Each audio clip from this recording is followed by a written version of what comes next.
So, understanding future contracts. Very regulated, very often used in the commercial space, future contracts. Very good products to trade. We will now go deeper into them. What are they? How do they work? What's the benefits? What's the pros and what's the cons? So, future contracts. What is the purpose of them? Mainly speculative, so people trying to earn money with them, speculating on an underlying asset or on the future contract of an underlying asset, or for companies, mainly purpose is hedging.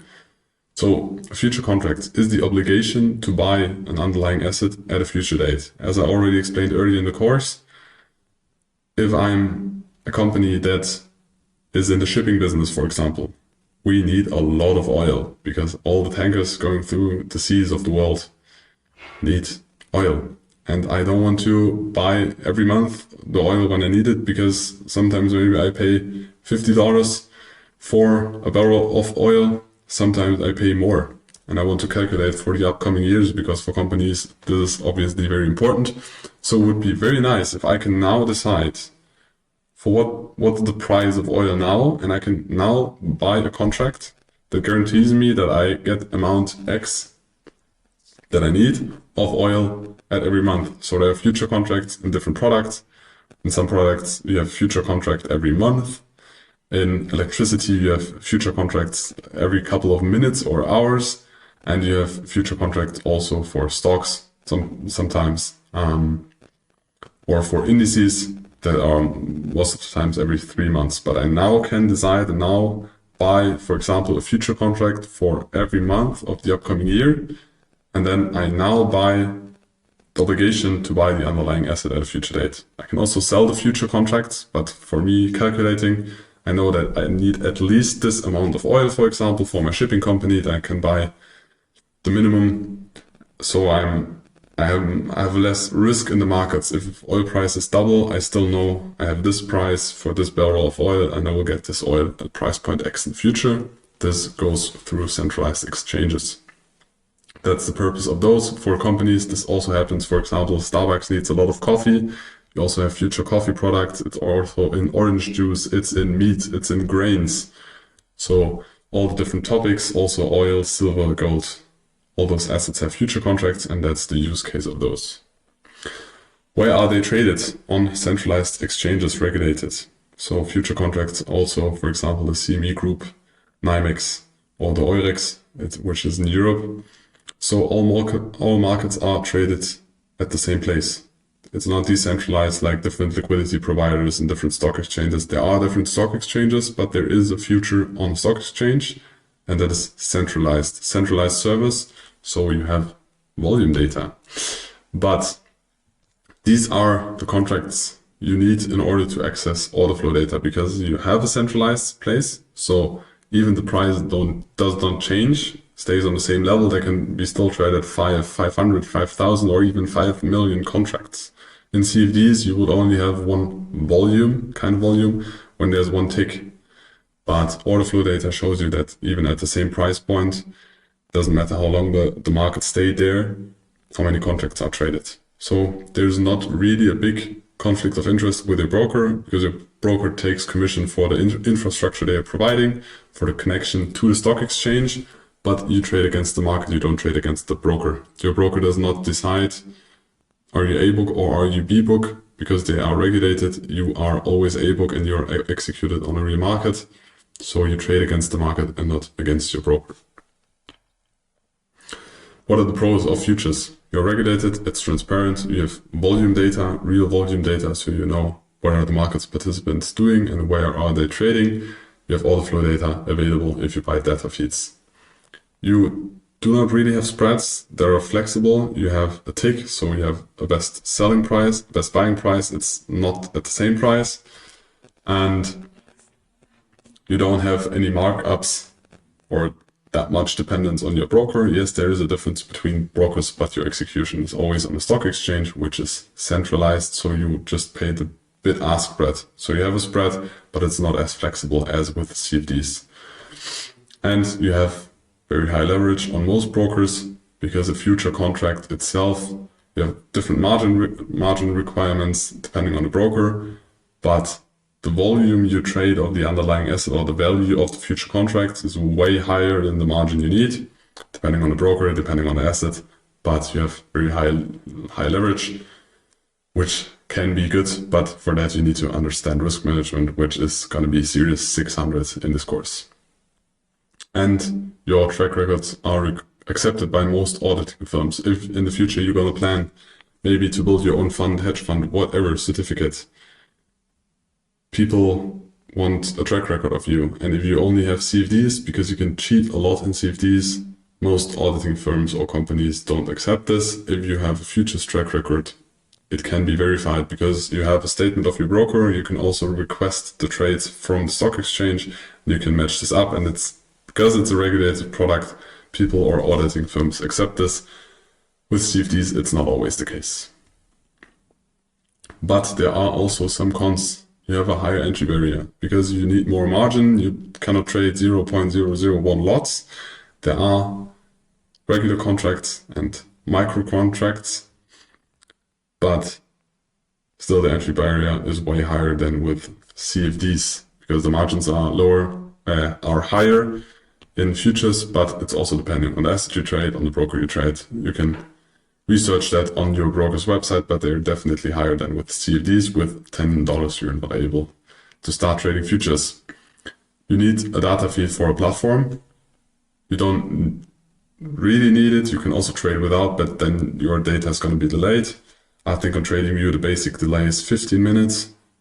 Also different on the exchanges you trade or also the future products, but you need to buy the data feed that the stock exchange is providing because there's one central place where the future is traded, and you need to buy the access to that data so you get it. So it's not as user-friendly as CFDs because most of the time CFDs are real-time and you don't need to buy data. In this case, because it's centralized, you need to buy data. And it's way harder to trade illiquid assets because there are some illiquid assets in there. For example, orange juice is way more illiquid than gold futures or oil futures, but we focus in this trading course also on the trading strategies on the most liquid ones. And there are no fractional contracts. So you can use micros, but so micro contracts that are smaller, you need less margin, the value of the contract is less, but for that the fees are higher. So the commissions you pay are higher.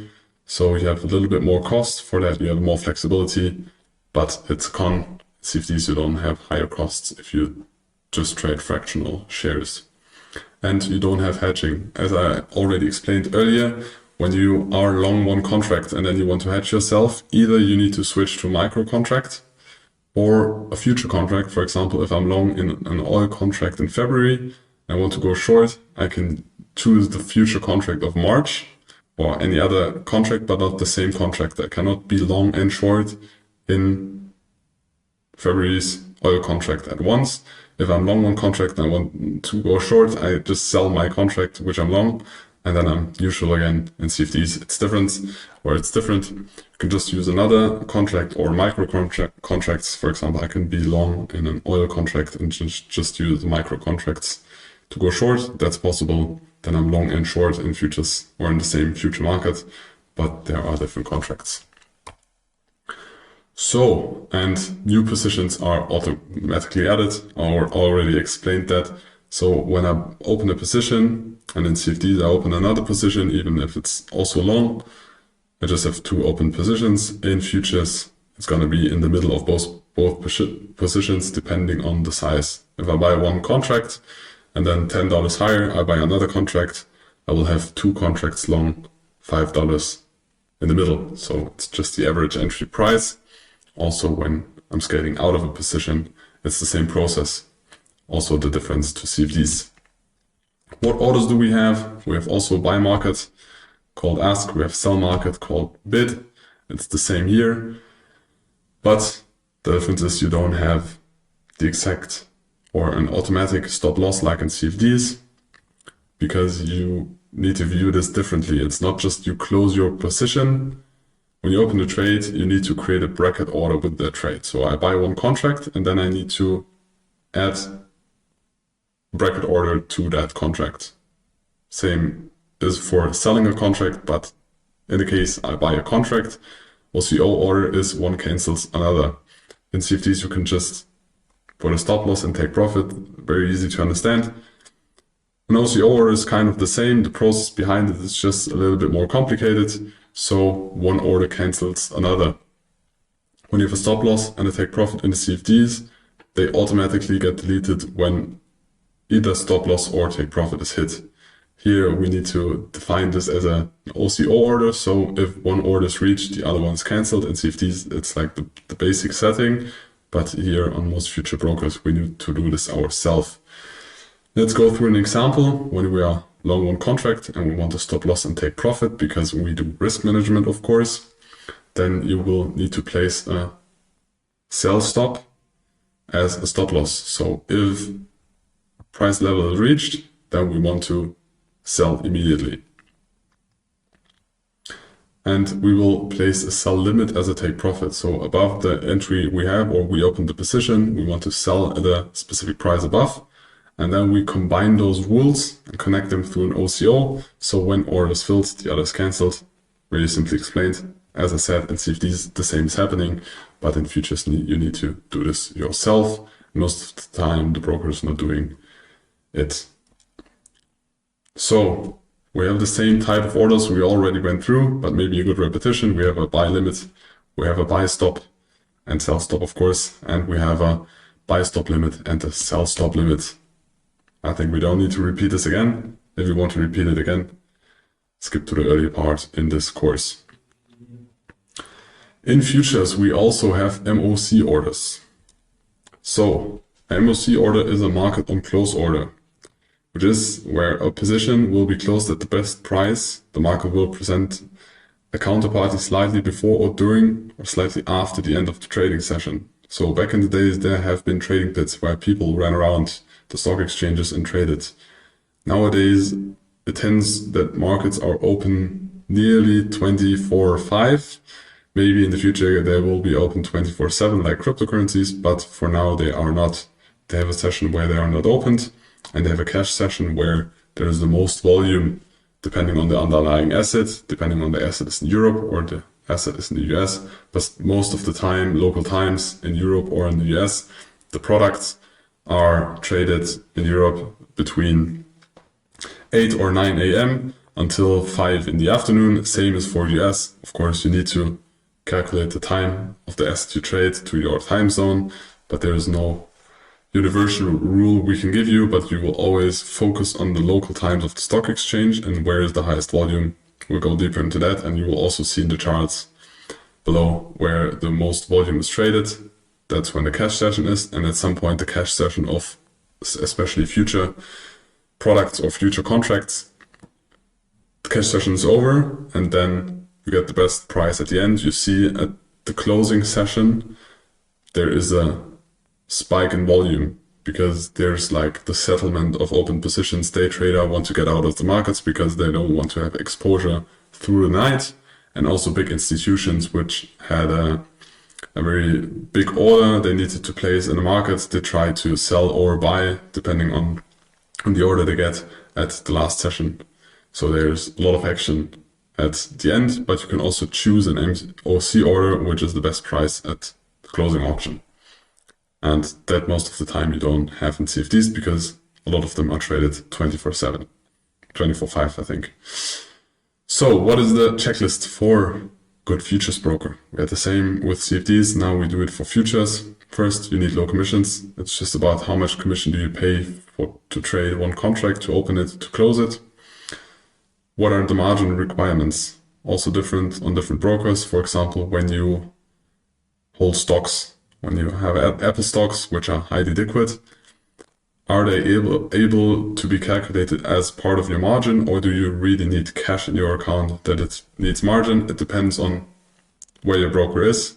Even Interactive Brokers, it's not the same worldwide. It depends on if you're Interactive Brokers US, Interactive Brokers Europe, Interactive Brokers India. So it depends on where you are located, but the margin requirements, the lower they are, the better, of course, because you need to have less money on your broker. Then how's the capital insurance? So if the broker goes bust, Is there an insurance? Is the government behind it? Is there another insurance that your money is safe? And again, how's the review? How's the reputation? How's the history? Is it a new one? Or will it pay out if you earn money? So if you have a broker, if you got an ad of a broker or heard of a friend, just choose that one. We are mainly using Interactive Brokers for trading, but there are several good brokers. So there is not the one that we are affiliated with. It's just the one we currently mainly use, but there are, as I said, a lot of good brokers.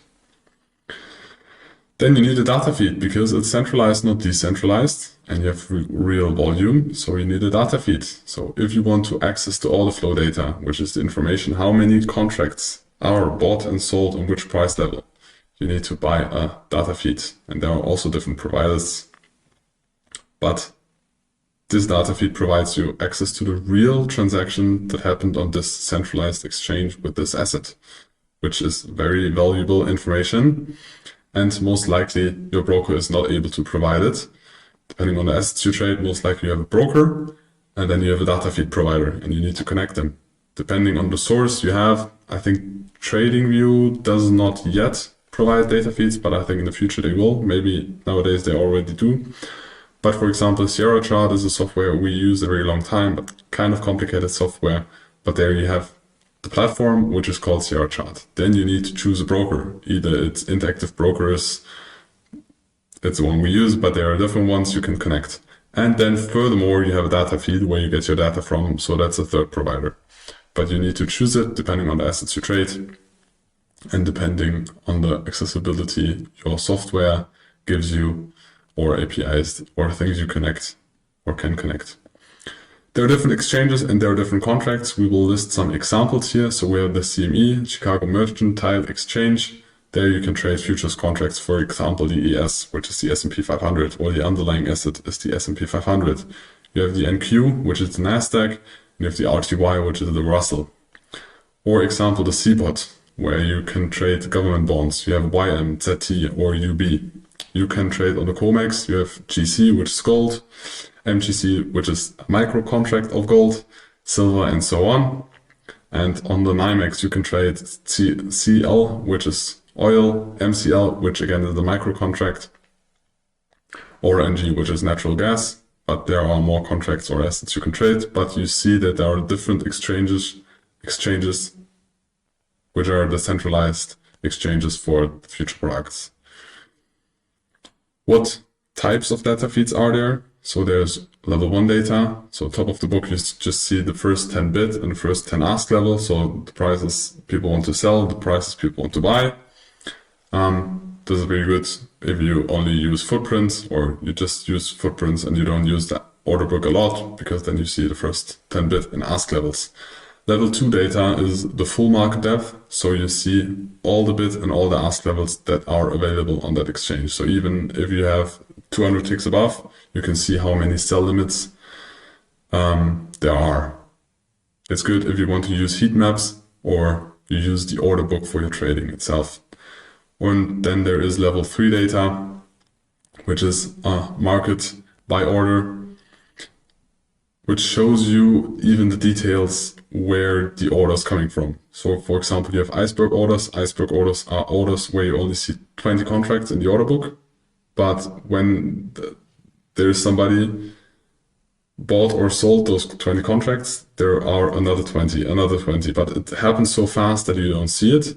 And with level 3 data or MBO data, you can spot those icebergs or stop runs.